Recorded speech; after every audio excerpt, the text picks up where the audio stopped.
أكثر الألغاز التي حيرت العلماء ولم يجدوا لها حلا. قطار يختفي ويظهر فجأة وينتقل عبر الأزمان. ما قصة ذلك القطار؟ تخيل أنك تستقل قطارا فاخرا متجها في رحلة استكشافية عبر أحد أجمل المناطق في إيطاليا، وفجأة دخل بك نفقا مجهولا، كل شيء يسير على ما يرام، وفجأة يدخل هذا القطار نفقا طويلا لكنك لا تخرج منه أبدا. تختفي أنت ومن معك من الركاب دون أي أثر، وكأن القطار قد ابتلعه الزمن.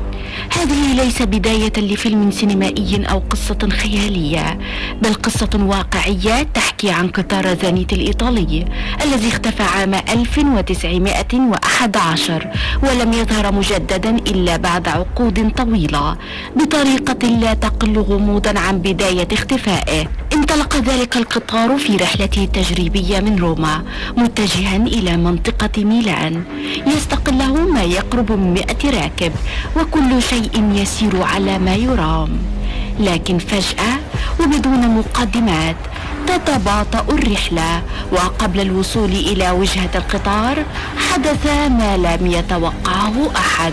اقترب القطار من نفق لومباردي لكنه لم يخرج منه نهائيا ولم يره أحد مرة أخرى، وكأن الأرض قد انشقت وابتلعته. بدأ القلق يتسلل في نفوس الجميع عندما لم يظهر القطار من الجهة الأخرى، وانطلقت فرق البحث بسرعة إلى النفق، ولكنهم واجهوا لغزا محيرا، فلم يكن هناك أي أثر للقطار داخل النفق. لم يكن هناك سوى ظلام دامس وصمت مخيف. أغلقت السلطات النفق واعتبر الحادث لغزا محيرا غير قابلا للحل، حتى ظهرت مفاجأة مرة أخرى أذهلت الجميع. مر عقود على تلك الحادثة حتى جاء عام 1955 وحدث شيء لا يصدق. ففي إحدى الليالي ظهر القطار مجددا عند نفق لومباردي مرة أخرى، ذلك المكان الذي اختفى فيه، لكن هيئته اختلفت، فعرباته متهالكة ومغطاة بالصدى.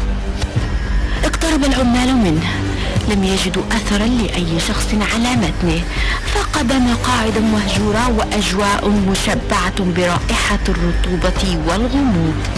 الإثارة لم تنتهي، فبعد ساعات قليلة اختفى القطار مرة أخرى كما ظهر، تاركا وراءه تساؤلات لا إجابة لها. الأغرب من كل ذلك أن هناك روايات كثيرة عن القطار الشبح الزانيتي تفيد بأنه يهوى التنقل بين البلدان، فتارة يظهر في موسكو ليختفي ويعود للظهور في النرويج وبعدها البلقان وفي تشيرنوبل، وذلك في أزمنة مختلفة، حيث كان الركاب يبدون في حالة من الصدمة وكأنهم لم يدركوا مرور الزمن أو تغيير الأماكن. قصة قطار زانيتي تبقى واحدة من أكثر القصص الغامضة في عالم الأساطير، تجذب انتباه الكثيرين بسبب غموضها وإثارتها. حاول العلماء والباحثون فهم وتفسير تلك الظاهرة وفهم ما حدث، ولكنهم فشلوا، وبقى قطار زانيتي أحد أكثر الألغاز غموضا في التاريخ، حاملا معه أسرارا لا يتمكن البشر من فهمها.